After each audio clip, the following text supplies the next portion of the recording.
Hello my dear student, कैसे हैं आप सब। जरूर मस्त जबरदस्त और बेहतरीन होंगे। दोस्तों, जैसे आप लोग जानते हैं, हम केमिस्ट्री का मॉडल पर सॉल्व कर रहे हैं, जिसमें हमने आपको क्वेश्चन नंबर पहला और दूसरे को सोल्यूशन करा दिया है। दोस्तों, मैं आपको बता दूं, हमने सेट वन लिया था। दोस्तों, हमने सेट वन लिया था, जो भी 2024 का हमारे पास था। ठीक दोस्तों, हमने इसको लिया था। और दोस्तों, आपको जो भी कोड हमारे पास क्या है, 347 है, FZ। दोस्तों, हमने इसी का क्वेश्चन नंबर 1 और 2 को आसानी से और बेहतरीन तरीके से समझा दिया है, करा दिया है। जो न देखे हो उसे देख सकते हैं। ठीक है, चलिए दोस्तों, अब हम शुरू करते हैं। दोस्तों, अपना जो हमारे पास क्वेश्चन नंबर 3 है, उसको सॉल्व करेंगे और आगे की ओर हम लोग बढ़ेंगे। ठीक दोस्तों, हमारे पास तीसरे का है, इसको तो हम समझते हैं ध्यान से। ठीक दोस्तों, कह क्या रहा है, ध्यान से समझेंगे। दोस्तों, कह रहा है हमारे पास कि CH3 बांड CH2, कह रहा है दोस्तों मेरे पास CH3 bond CH2 bond CH2 bond CH3, ठीक, के मुक्त मूलक क्लोरीन से बनने वाले सभी संभावित मोनोक्लोरो संरचनात्मक समव्ययों को पहचानिए। पहचानिए दोस्तों, कह रहा है हमारे पास जो ये CH3 bond CH2 bond CH2 bond CH3 दिया गया है, यह इसका जो मुक्त मूलक क्लोरीन से बनने वाले संभावित संरचनात्मक समव्ययों को पहचानना है। ठीक दोस्तों, ठीक दोस्तों, इसको समझाते हैं और समझते हैं क्या होता है। दोस्तों, इसका कहने मतलब है, जो हमारे पास यह दिया गया है, यह क्या दिया गया दोस्तों, हमारे पास यह एक ब्यूटेन दिया गया है। क्या दिया दोस्तों, ब्यूटेन है। ठीक दोस्तों, हमें ब्यूटेन दिया गया है। दोस्तों, यह ब्यूटेन दिया गया है और कहा गया है कि इसमें मुक्त मूलक क्लोरीन, हम क्लोरीन को लगाते हैं तो इसमें क्या होगा उसके समय बताने हैं। दोस्तों, इसमें कौन बोला है, संरचनात्मक बोला गया है। दोस्तों, क्वेश्चन में कहा भी गया था, क्या कहा गया है, आपको क्या करना है दोस्तों, संरचनात्मक। ठीक है दोस्तों, हम यहाँ बता देते हैं आपको क्या पूछने, आत्मक समय वैभव। ठीक है, हमसे पूछा था। दोस्तों, इसका मतलब क्या होता है दोस्तों, इसका मतलब होता है कि जिसका अणुसूत्र, दोस्तों कहते हैं जिसके अणुसूत्र सेम हो। ठीक है, अणुसूत्र, ठीक है, अणुसूत्र का समान हो, सेम हो। ठीक है, समान हो। ठीक, परंतु दोस्तों, परंतु उसकी संरचना दोस्तों क्या, भिन्न भिन्न हो। ठीक है, इसका मतलब यही होता है क्या दोस्तों, कि वह समन्वय भी जिसके अणुसूत्र समान होते हैं, परंतु संरचना भिन्न भिन्न होती है, उससे संरचनात्मक समन्वय भी कहते हैं। हमसे ये कहा गया था। ठीक, हमें इसको इस क्वेश्चन के हिसाब से बताना है। दोस्तों, हम बता सकते हैं। दोस्तों, कहा गया है कि हमारे पास जब इसमें हम क्लोरीन को मिलाएंगे, क्या क्लोरीन को मिलाएंगे तो क्या होगा। ठीक दोस्तों, इसमें दोस्तों हम यही करके करते हैं। ठीक, मेरे पास यहाँ 4 कार्बन है, हम 4 पर अलग अलग तरीके से बना सकते हैं। ठीक दोस्तों, थोड़ा सा शुरू करते हैं। दोस्तों, नंबर 1। ठीक, चलिए दोस्तों, मेरे पास क्या होगा, आपने पढ़ा है या अल्फा, बीटा, गामा, डेल्टा, ये होता है। ठीक है, हमें 4 तरीके बनेंगे, देखिए कैसे करते हैं हम लोग। ठीक है, जानते हैं। ठीक, हमारे पास यह समय रवि है, यानी कि ब्यूटेन है। ठीक, अब दोस्तों, इसमें हम एक क्लोरीन को ऐड करते हैं, वो भी अल्फा पर। ठीक, हमने यहाँ एक क्लोरीन ऐड किया। ठीक, आज जानते हैं कि जब भी हम कार्बन के साथ करेंगे, उसकी वैलेंसी 4 होती है, 4 से 5 नहीं होगी। वैलेंसी ठीक करने के लिए हमारे पास जो वैलेंसी होगी, उसके पास ये क्या बनेगा, यहाँ पे H2 बन जाएगा। ठीक, हमारे पास ये बन गया। ठीक, जो हमारे पास एक हो गया। ठीक दोस्तों, अगला क्या होगा, दोस्तों अगला करेंगे, क्या बनेगा, CH3 CH2 बांड CH, यहाँ C लगा देंगे और यहाँ पे CH3 हो जाएगा। ठीक, सेम तरीके दोस्तों तीसरा करेंगे हम लोग, CH3 बांड CH2, और यहाँ जो CH2 उसमें हम C लगा देंगे, यहाँ पे CH2 बांड CH3 बन जाएगा। दोस्तों, देखेंगे अगला हम क्या बनेगा, CH3 बांड, और यहाँ से यहाँ 2 करके यहाँ पे C लगाते हैं।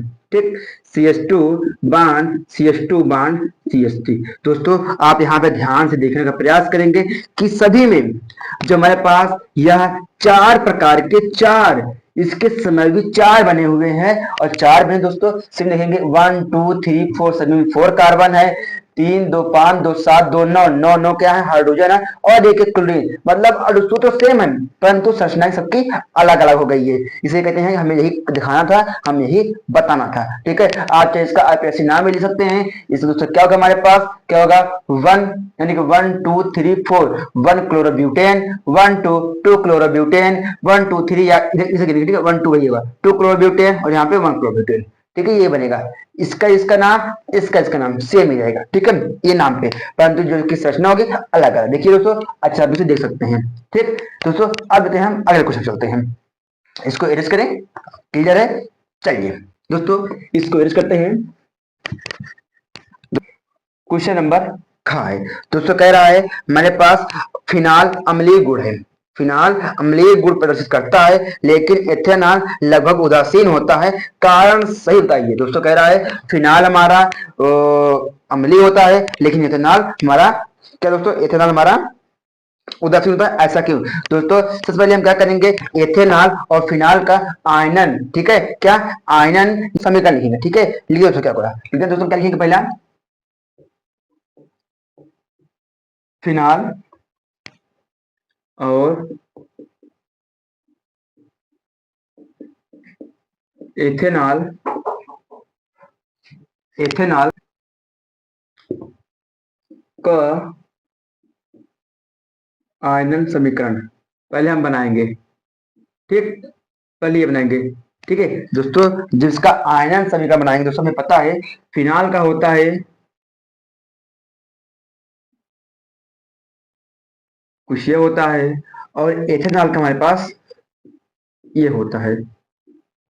ठीक, जब दोस्तों इन सभी का हम आयनन बनाएंगे तो हमारे पास क्या बने दोस्तों, यह हम इस आयनन से यह प्राप्त कर सकते हैं, इस आयनन से यह प्राप्त करेंगे। दोस्तों क्या होगा, जब होगा दोस्तों यहाँ पर कुछ इस तरीके का रूप ही ले लेगा। ठीक, ये बनेगा, ये हमारे पास ये, ठीक है, यहाँ पे हमारे पास बाउंड ओ रहेगा, यहाँ प्लस एच प्लस बाहर जाएगा, यहाँ बनेगा माइनस, और इसके साथ ये चीज लगी रहेगी। ठीक, वही सेम तरीका दोस्तों इसमें भी होगा वही चीज। ठीक है, ये एक बाउंड कमी और यहाँ पे एच प्लस। ठीक है, यही हमारा आयनन है। ठीक है ना, इसके इससे अलग हो गया, ये अलग हो गया, ये बना। ठीक दोस्तों, हम आगे क्या करेंगे, ठीक दोस्तों, ये हो ना, जहां तो हमारे पास क्या है, यह हमारा एथा ऑक्साइड है। क्या दोस्तों, हमारा यह एथा ऑक्साइड आयनन है। ठीक है, यहाँ एथा ऑक्साइड, एथा ऑक्साइड आयनन इसका नाम भी है। ठीक है, आयनन है। तो क्या है दोस्तों, हमारा फिना ऑक्साइड आयनन है। क्या है, ये फिना ऑक्साइड आयनन है। ठीक है, फिना, फिना ऑक्साइड आयनन। तो दोस्तों मेरे पास ये होता है, क्लियर है। चलिए दोस्तों, मेरे पास हो गया ना। अब दोस्तों आगे लिखेंगे, ठीक है, यहाँ लिखेंगे लैंग्वेज। ठीक है, लैंग्वेज लिखेंगे, क्या लिखेंगे, तो ऑक्साइड आयनन के यह ऑक्सीजन पर, तो ऑक्सीजन परमाणु पर स्थित है। ठीक है, जो अनुनाद प्रदर्शित नहीं करता है, जो अनुनाद प्रदर्शित नहीं करता है, इसलिए यह उदासीन होता है। ठीक ठीक दोस्तों, तो एथा ऑक्साइड आयन, आयनन पर व्यवस्थित ऑक्सीजन परमाणु पर, ठीक है, आयनन सॉरी अनुनाद प्रदर्शित नहीं करता है, इसलिए यह उदासीन होता है। जबकि फिनाल, जबकि फिनाल आयनन के परमाणु, ठीक है, ऑक्सीजन परमाणु पर व्यवस्थित होता है और यह अनुनाद प्रदर्शित करता है। ठीक है, अनुनाद प्रदर्शित करता है, जिससे यह अस्थायी होता है। क्या दोस्तों, यह अस्थायी होता है।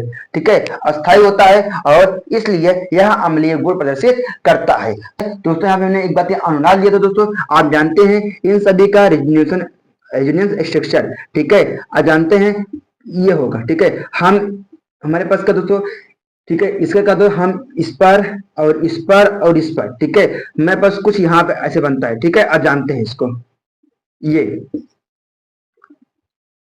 ये दोस्तों हम इसका मतलब यही होता है। ठीक है, अनुनाद। ठीक है, जब इसका अनुनाद पूरा फैलाएंगे बनाएंगे तो यहाँ पर यहाँ पर यहाँ पर कुछ इस रूप के रूप में बनता है। ठीक है, जो बताता है रिएक्शन करने पर यहीं पे हमारे पास जुड़ते रहते हैं।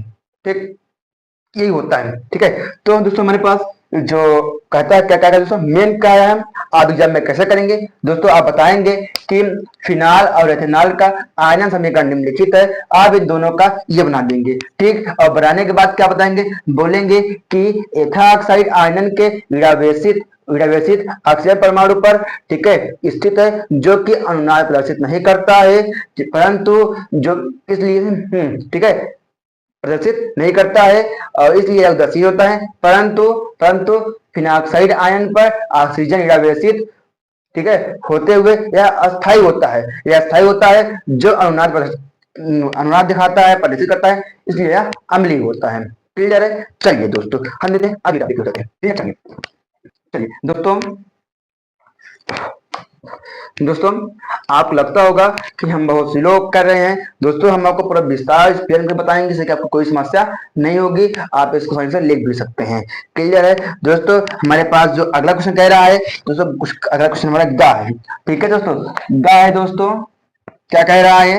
कह रहा है कि निम्नलिखित में विभेद कीजिए। निम्नलिखित में विभेद कीजिए। क्या कह रहा है? एसिटाल्डिहाइड तथा एसीटोन में, और दूसरा कह रहा है एसीटोन फिनान तथा बेंजोफिनान में। ठीक दोस्तों, दोस्तों मैं बता दूं दोस्तों, क्योंकि आपको यहाँ पे थियरी करने में बहुत समझ आ रहा था। ठीक है, और उसी में साथ में ही हमारे पास कमेंट में भी आया, कई बच्चों ने बताया, कहा कि सर हमें थियरी में ना कहिए क्योंकि हम थियरी बुक से पढ़ लेंगे अच्छे से। ठीक है, हमें ओनली जो न्यूमेरिकल टाइप क्वेश्चन है, जो समीकरण टाइप में है क्वेश्चन ग्रुप में, हमें वो बताइए क्योंकि वो जल्दी के साथ बुक में नहीं मिलते हैं और करने में प्रॉब्लम होती है, हमें वो सॉल्व कराइए। ठीक दोस्तों, दोस्तों हम उसी को सॉल्व कराएंगे। ठीक है, और जो दोस्तों थियरी पोर्शन है दोस्तों, आप उसको पढ़िएगा, जहां ना है हमें बताइए कमेंट में, हम उसका जरूर बनाएंगे। ठीक है, वो आपके ऊपर है, आप जिसे कहेंगे हम ऐसा करेंगे। ठीक है, चलिए दोस्तों, ये क्या कह रहा था दोस्तों, घा वाले में क्या कह रहा है? न्यूक्लियोसाइड तथा न्यूक्लियोटाइड में क्या अंतर है समझाइए। ठीक दोस्तों, आज ये कहा गया है, इन दोनों को अच्छे से तैयार कर लेंगे क्योंकि यह प्रीवियस ईयर कुछ पेपर्स हैं, आपको ये जरूरी रहेगा। ठीक है, इंपॉर्टेंट भी है सब चीजें। ठीक दोस्तों, दोस्तों पार्ट में चौथा बोल रहा है, क्या कह रहा है इसको भी समझते हैं। क्या कह रहा है? कह रहा है बिलियन को परिभाषित कीजिए, किसी बिलियन के सांद्रण को कितने प्रकार से व्यक्त कर सकते हैं समझाइए। हमें यह कहा गया था, इसको आप अच्छे से तैयार कीजिएगा। ठीक है दोस्तों, अगला कह रहा है, अब हमारे पास कह रहा है खा क्वेश्चन क्या कह रहा है, किसी विद्युत अपघट्य के बिलियन की चालकता एवं मोलर चालकता की परिभाषा दीजिए। ठीक है, और कह रहा आगे सांद्रता के साथ उनके परिवर्तन की विवेचना कीजिए, हमें ये कह रहा है। ठीक है दोस्तों, इसको भी अच्छे से तैयार कीजिए। दोस्तों हमारे पास जो अगला क्वेश्चन कह रहा है, जो ग वाला है, इसको हम सॉल्व कराएंगे। ठीक है दोस्तों, चलिए ये न्यूमेरिकल टाइप क्वेश्चन है, इसको हम देखते हैं। दोस्तों क्या कह रहा है, प्रथम कोटि की अपक्रिया से आप क्या समझते हैं? दोस्तों आप जानते हैं प्रथम कोटि अपक्रिया तो दोस्तों जिसकी कोटि एक होती है वह प्रथम कोटि होती है। ठीक है, आपने इसको कुछ इस तरीके से हमने देखा होगा, आर वाई यानी अपक्रिया के दर बराबर रेट ऑफ रिएक्शन, आपने ऐसा करके यहाँ कोटि होती है। ठीक है, आपने ये हमारे पास क्या दोस्तों, हमारे पास क्या है, रिएक्टेंट है। ठीक है, अभिकारक है। ठीक है, यहाँ दोस्तों कोटि होती है। ठीक है हमारे पास, यानी मतलब यहाँ से एक कर लीजिए हम लोग। ठीक, ये आप ये जो दिखाते दोस्तों वो आप प्रथम कोटि होती है, इसको आप तैयार कर लेंगे। हम जो न्यूमेरिकल है उसको समझने का प्रयास करते हैं। ठीक, चलिए दोस्तों, इसी में गा में आगे कह रहा है, एक प्रथम कोटि की क्रिया के लिए प्रारंभिक सांद्रता 0.6 मोल लीटर इनवर्स से 0.4 मोल लीटर इनवर्स होने में 5 मिनट लगा समय। ठीक, प्रारंभिक सांद्रता को 0.3 मोल इनवर्स होने में कितना समय लगेगा, हमें ये कह रहा है। दोस्तों मेरा समझते हैं और इम्पोर्टेंट भी है तो अच्छे सीखना। ठीक है दोस्तों, क्या देखिए पहले लिखेंगे दोस्तों, हम क्या करेंगे, गिवन दिया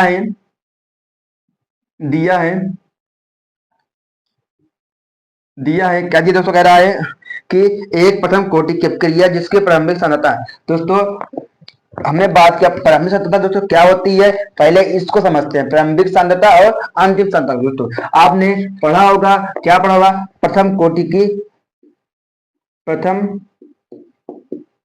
की अभिक्रिया। ठीक है, की अभिक्रिया या प्रथम कोटि का सूत्र समझे, का सूत्र आपने जानते हम दोस्तों, क्या जानते हैं दोस्तों, हमारे पास क्या होता है, K equal to 2.303 upon T log base 10 यानी तो ए अपान ए माइनस एक्स। आप ये दोस्तों जानते हैं हमारे पास क्या होता है, प्रथम कोटि अपक्रिया का फार्मूला होता है। दोस्तों यहाँ पर क्या दोस्तों, यहाँ पे ये ए है दोस्तों, ए क्या है, यह हमारा प्रारंभिक दोस्तों, हमारे पास यह प्रारंभिक सांद्रता होती है। ठीक है, और दोस्तों हमारे पास जो ये क्या है, ये हमारे पास दोस्तों अंतिम सांद्रता होती है, अंतिम सांद्रता होती है। तो दोस्तों यही बात मेन इसमें है। ठीक, जानते हैं ये टे है और टी से टाइम समय दिया गया दोस्तों, मेरे पास समय होता है ये। ठीक है, ये हमारे पास नियतांक यानी कांस्टेंट होता है। ठीक, आप भी जानते हैं। ठीक दोस्तों हमें अब ध्यान समझिए। ठीक है, क्या कह रहा है कि एक प्रथम कोटि अपक्रिया है। ठीक है, जिसके प्रारंभिक सांद्रता 0.6, तो पहले वाला ए है, मतलब कि ए इक्वल टू कह रहा है 0.6 मोल लीटर इनवर्स। क्लियर। चलिए दोस्तों फिर कह रहा है से 0.6, ठीक है दोस्तों, क्या बोला गया कि प्रारंभिक सांद्रता 0.6 हो गया। ठीक, फिर कह रहा है से 0.4 मोल लीटर इनवर्स होने में, मतलब पहले ये था, अब क्या हो गया, A-X हो गया। A-X में 0.4 मोल इंटू 1, ठीक, होने में टाइम 5 मिनट लग रहे हैं। क्या लग रहे हैं? 5 मिनट लग रहे हैं। ठीक है, तो ये इतना काम हुआ। तो फिर कह रहा है कि प्रारंभिक सांद्रता को 0.3 मोल होने में कितना समय लगेगा। तो इसमें यही फार्मूला को 2 बार लगाना पड़ेगा। एक लगाएंगे तो यहाँ से हम के का मान निकाल लेंगे। ठीक दोस्तों, फिर दोस्तों इसी फार्मूले को फिर से यूज करेंगे, तो वहां से तुम्हें टिप दोबारा इसी याद करना पड़ेगा। ठीक है दोस्तों, करते हैं। ठीक दोस्तों, मैं जो अगला कह रहा है दोस्तों, कह रहा है 0.3, ठीक है, प्रारंभिक सांद्रता को 0.3 मोल होने में, कह दोस्तों मेरे पास जो ए ना दोस्तों, इसको 0.3 बदलने में, मतलब हमारे पास ए यही रहेगा। तो जो मेरा A-X कह रहा है, हमें एक और दिया गया है, वो 0.3 कह रहा है। ठीक, यह दूसरे के लिए है। ठीक, चलिए दोस्तों अब शुरू करते हैं। ठीक दोस्तों, हमने यहाँ पे आपको ये लिख भी दिया गया है। ठीक दोस्तों, हम क्या करते हैं, रखते हैं वैल्यूज पे। ठीक है, 2.03 अपान, और टी का मान हमें 5 पता ही है, 5 होता है, लॉग हो गया। ठीक, लॉग 10, लॉग बेस 10। ठीक दोस्तों, ए का मान मेरे पास 0.6 है, और A-X का मान दोस्तों मेरे पास 0.4 है। ठीक दोस्तों, इसको सॉल्व करेंगे, दो से जब सॉल्व करेंगे ये कैंसिल हो जाएगा, और क्या दोस्तों 2 जा 4, 2 जा 6 बनेगा। दोस्तों अब क्या बनेगा दोस्तों, हम इसको डिवाइड करेंगे तो हमारे पास आंसर बनेगा 6 आंसर ये बनेगा। ठीक दोस्तों, आगे दोस्तों क्या करते हैं हम लोग, लॉग 10 और दूसरे यहाँ पे 3.2 हो गया। तो दोस्तों आपने पढ़ा है, दोस्तों क्या पढ़ा है, आपने पढ़ा होगा कि जब भी आपका लॉग अपान n हो, ठीक है, जब log बेस 10 के, ठीक है, log base 10 n power n होगा दोस्तों, हम लोग का फॉर्मूला होता है log base 10 m minus log base 10 n, इस रूप में ये बनता है।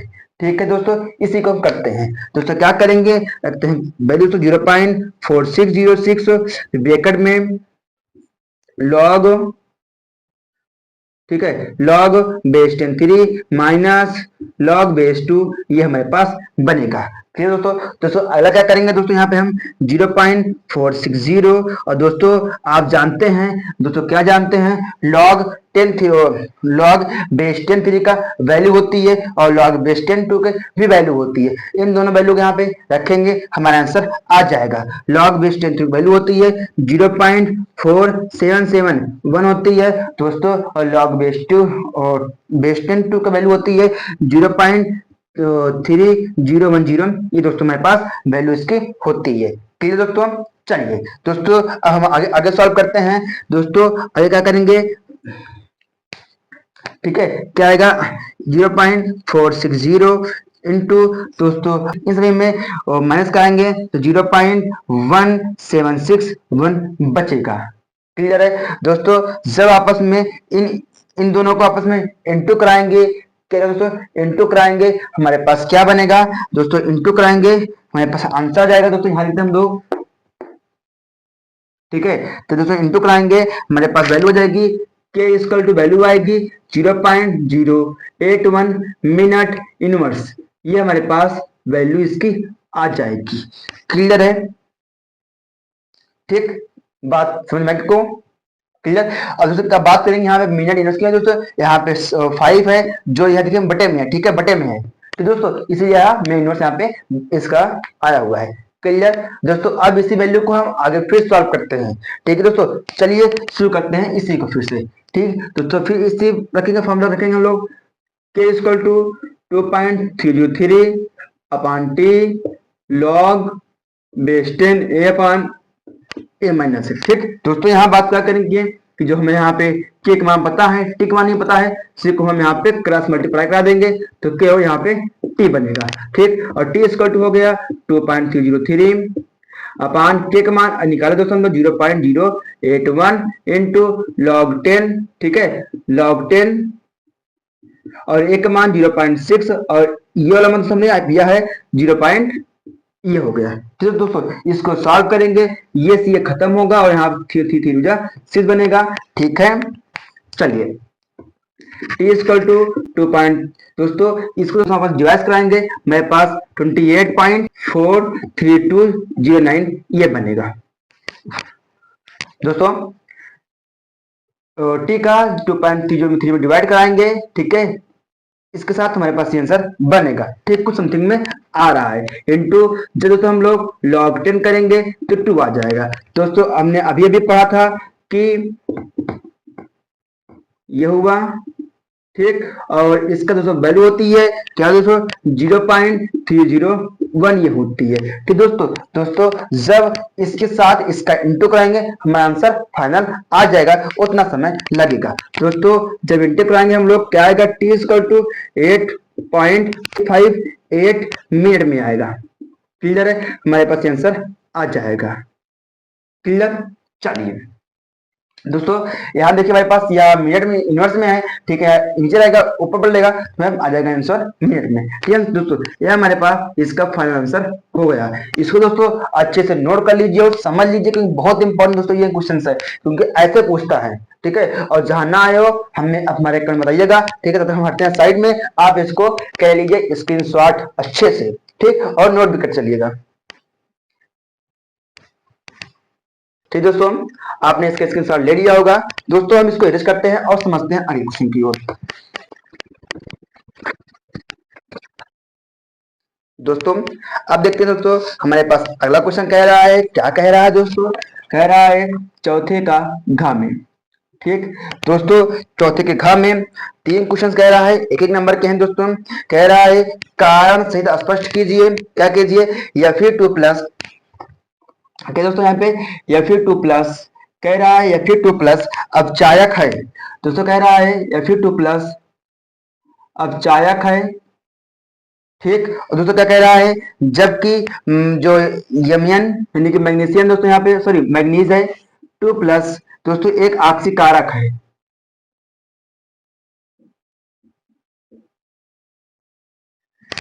दोस्तों हमें ये कह रहा है, ठीक है, इसे कह रहा है कि अपचायक है और यह आक्सीकारक, ऐसा क्यों, इसे कारण आपको देना है दोस्तों। जब दोस्तों हम इन दोनों के बारे में क्या करते हैं दोस्तों, इलेक्ट्रॉनिक विन्यास करेंगे, क्या करेंगे दोस्तों, इलेक्ट्रॉनिक विन्यास करेंगे, हमें वहां पे पता चल जाएगा इसका क्या रीजन है दोस्तों। करते हैं दोस्तों जब हम कहाँ पे Fe 2 प्लस का करते हैं हमारे पास बनेगा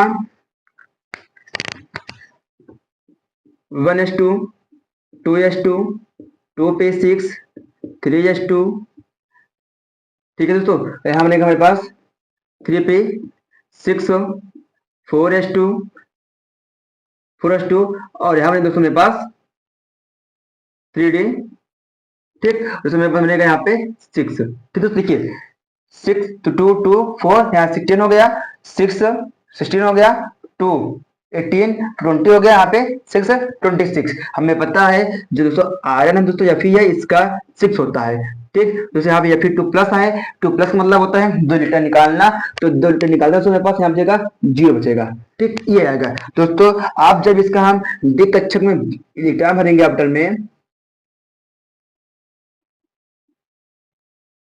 दोस्तों कुछ इस तरीके से, ठीक दोस्तों मेरे पास ये 6 है, भरेंगे 1 2 3 4 5 एंड 6 इलेक्ट्रॉन, ठीक, ये हो गया दोस्तों। मेरे पास कह रहा है अगला मैग्नीज के लिए, दोस्तों सेम तरीके से निकालेंगे 1s2 2s2 2p6 3s2 3p6 4s2 और 3d5, ठीक दोस्तों यहाँ पे 2 निकालना है, हमने 2 निकाल के 0 कर दिया दोस्तों। इसको भी करते हैं हम लोग आसानी से,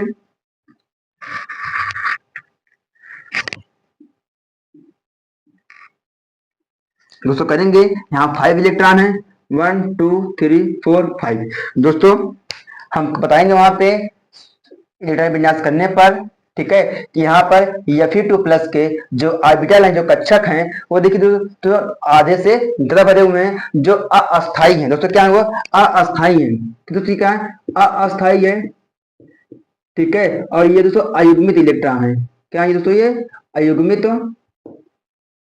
अयुग्मित इलेक्ट्रॉन है, ठीक, परंतु दोस्तों जो मैग्नीज 2 प्लस दोस्तों यह अयुग्मित इलेक्ट्रॉन तो है, परंतु दोस्तों यह अर्ध अर्ध हो, ठीक है, अर्धपूर्ण कक्षा का, ठीक है दोस्तों, ये अर्ध है क्योंकि इसमें जो आयतन दोस्तों क्या है, ये आधे भरे हुए हैं, ठीक है। आज जानते हैं कि मैग्नीज आधा है और जो जिंक दोस्तों पूरा भरा होता है, ठीक है, इसलिए कहते यह अस्थाई है, ये क्या दोस्तों, अस्थाई है, ठीक है, अस्थाई है, ठीक दोस्तों, ये हो गया। अब मेन कारण क्या दोस्तों, इसके ये अयुग्मित इलेक्ट्रॉन है, अस्थाई है, और ये क्या अस्थाई है क्योंकि यह अर्धपूर्ण कक्षक होता है, ऑर्बिटल होते हैं, ठीक दोस्तों। और अगला क्या बताएंगे दोस्तों, दोस्तों जो Fe2+ है, Fe2+ है, जो आसानी से Fe3+ में ऑक्सीकृत हो जाता है, ऑक्सीकृत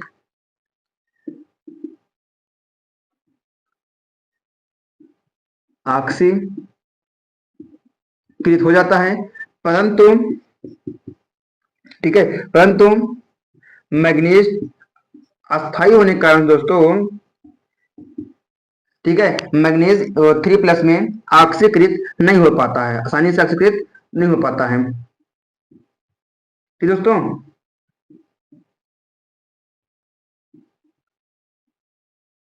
ऑक्सीकृत नहीं हो पाता है, क्लियर है दोस्तों। मेन कारण क्या है, कक्षक इसके आधे भरे हुए हैं, इसके आधे से थोड़ा ज्यादा भरा हुआ है, अस्थाई हो गया, अस्थाई है, यह आसानी से F3 में होता है ऑक्सीकृत, यह हमारा नहीं होता है, क्लियर है इस जगह। परंतु हमने यहाँ पूरा करने का प्रयास किया गया है, पूरा फुल आंसर में दिया गया है, ठीक है, इसको आप लिखेंगे तो 1 नंबर आएगा, आप साइंस से कर लेंगे दोस्तों। इसी में दोस्तों अगला कह रहा है दोस्तों, इसी में कह रहा है दोस्तों, घा का दोस्तों दूसरा कह रहा है, दूसरा कह रहा है, क्या कह रहा है कि स्कैंडियम, स्कैंडियम दोस्तों, ठीक है, एक संक्रमण तत्व है, ठीक, और परंतु जिंक संक्रमण तत्व नहीं है, ऐसा क्यों, क्या बताइए दोस्तों। सेम तरीके से हम यहां पर भी स्कैंडियम का निकालेंगे इलेक्ट्रॉनिक विन्यास और जिंक का निकालेंगे इलेक्ट्रॉनिक विन्यास दोस्तों। निकालने पर 1s2 2s2 2p6 3s2 3p6 4s2 और यहां से बनेगा दोस्तों मेरे पास 3d1, ठीक।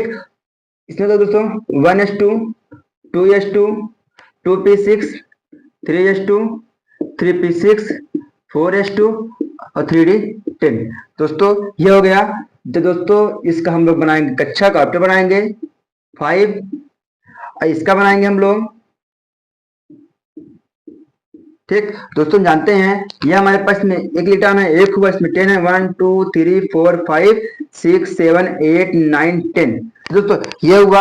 हम वहां बताएंगे कि स्कैंडियम अयुग्मित इलेक्ट्रॉन है, परंतु जिंक हमारा क्या है, युग्मित इलेक्ट्रॉन है, युग्मित इलेक्ट्रॉन होने के कारण से जिंक हमारा संक्रमण तत्व नहीं है, परंतु स्कैंडियम अयुग्मित इलेक्ट्रॉन होने के कारण से यह हमारा संक्रमण तत्व है, ठीक है दोस्तों। मेन बात क्या है दोस्तों, अयुग्मित इलेक्ट्रॉन, ठीक है, अयुग्मित इलेक्ट्रॉन, और ये दोस्तों मेरे पास ये युग्मित होता है, ठीक है। चलिए इसको भी आप समझ गए होंगे दोस्तों।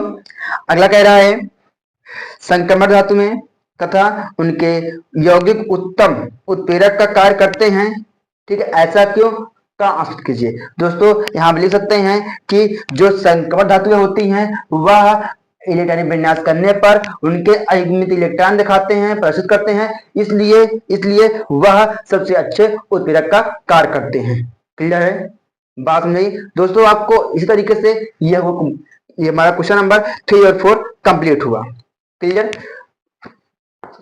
दोस्तों। वीडियो थोड़ा लॉन्ग न बने इसलिए हम आपको 30 मिनट के लगभग में बनाते हैं, ठीक है, क्योंकि आप अधिक लंबा हो जाएगा दोस्तों, आप लोग देखेंगे नहीं कि बहुत लंबा हो गया है, ठीक, इसलिए हम शॉर्ट बनाने का प्रयास करेंगे, ठीक है दोस्तों। जो हमारे पास जो अब अगला पार्ट आएगा दोस्तों, उसमें हम बताएंगे आपको 5 वाला, ठीक है, 5 वाला बताएंगे दोस्तों, और 6 वाला जो दोस्तों बहुत इंपॉर्टेंट रहेंगे आपके लिए, उस दोस्तों रिएक्शन भी बहुत सारे हैं, ठीक है, उसको हम समझेंगे अपने नेक्स्ट पार्ट में। तब तक के लिए दोस्तों हम आपसे एक चीज चाहेंगे, आप हमारे इस वीडियो को लाइक कीजिए और अपने दोस्तों के साथ जरूर शेयर करना। ठीक है तो दोस्तों, क्योंकि इतनी मेहनत करने के बाद एक तो मोटिव हमें चाहिए ना, आप हमारे चैनल को जरूर लाइक करके जाना। ठीक है, और प्यारा से कमेंट कर देना कि आपको ये वीडियो कैसा लगा है। ठीक है, और आपको किस टॉपिक पर चाहिए मॉडल पेपर उसे बताइए, आपको कौन सा टॉपिक समझ नहीं आ रहा उसे बताइए, हम उसे आपको एक नए अंदाज के साथ लेके आएंगे उस टॉपिक को समझाने के लिए। ठीक है, तब तक के लिए bye bye, take care, I love you my dear student.